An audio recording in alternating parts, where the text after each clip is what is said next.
एक साधु देश भ्रमण के लिए पैदल निकला हुआ था।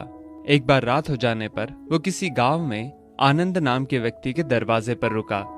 आनंद ने साधु की खूब सेवा की। दूसरे दिन आनंद ने बहुत सारे उपहार देकर साधु को विदा किया। साधु ने आनंद के लिए प्रार्थना की, भगवान करे तो दिनों दिन बढ़ता ही रहे। साधु की बात सुनकर आनंद हंस पड़ा और बोला, अरे महात्मा जी, जो है ये भी नहीं रहने वाला। साधु आनंद की ओर देखता रह गया और वहां से चला गया। 2 वर्ष बाद साधु फिर आनंद के घर आया और देखा कि सारा वैभव समाप्त हो गया है। पता चला कि आनंद अब बगल के गांव में एक जमींदार के यहाँ नौकरी करता है। साधु आनंद से मिलने गया। आनंद ने अभाव में भी साधु का स्वागत किया। झोपड़ी में फटी चटाई पर बिठाया, खाने के लिए सूखी रोटी दी। दूसरे दिन जाते समय साधु की आंखों में आंसू थे। साधु कहने लगा, हे भगवान, ये तूने क्या किया? आनंद पुनः हंस पड़ा और बोला, महाराज, आप क्यों दुखी हो रहे हैं?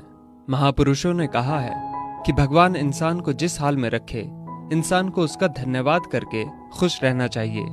समय सदा बदलता रहता है और सुनो, ये भी नहीं रहने वाला।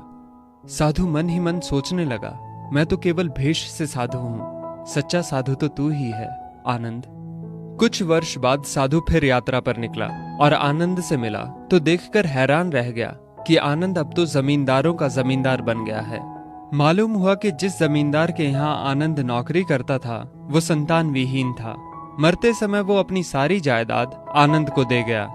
साधु ने आनंद से कहा, अच्छा हुआ वो जमाना गुजर गया, भगवान करे अब तू ऐसा ही बना रहे। ये सुनकर आनंद फिर हंस पड़ा और कहने लगा, महाराज, अभी भी आपकी नादानी बनी हुई है। साधु ने पूछा, क्या ये भी नहीं रहने वाला? आनंद ने उत्तर दिया, हाँ, या तो ये चला जाएगा या फिर इसको अपना मानने वाला ही चला जाएगा। कुछ भी रहने वाला नहीं है, और अगर शाश्वत कुछ है तो वो है परमात्मा, और उस परमात्मा की अंश आत्मा। आनंद की बात को साधु ने गौर से सुना और चला गया। साधु कई साल बाद फिर लौटता है तो देखता है कि आनंद का महल तो है, किंतु कबूतर उसमें गुटरगू कर रहे हैं और आनंद का देहांत हो गया है।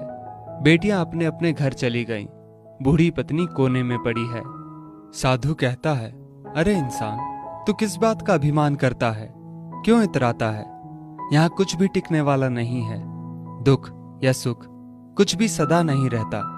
तू सोचता है पड़ोसी मुसीबत में है और मैं मौज में हूं, लेकिन सुन, ना मौज रहेगी और ना ही मुसीबत। सच्चे इंसान वे हैं जो हर हाल में खुश रहते हैं। मिल गया माल तो उस माल में खुश रहते हैं, और हो गए बेहाल तो उस हाल में खुश रहते हैं। साधु कहने लगा, धन्य है आनंद तेरा सत्संग, और धन्य है तुम्हारे सतगुरु।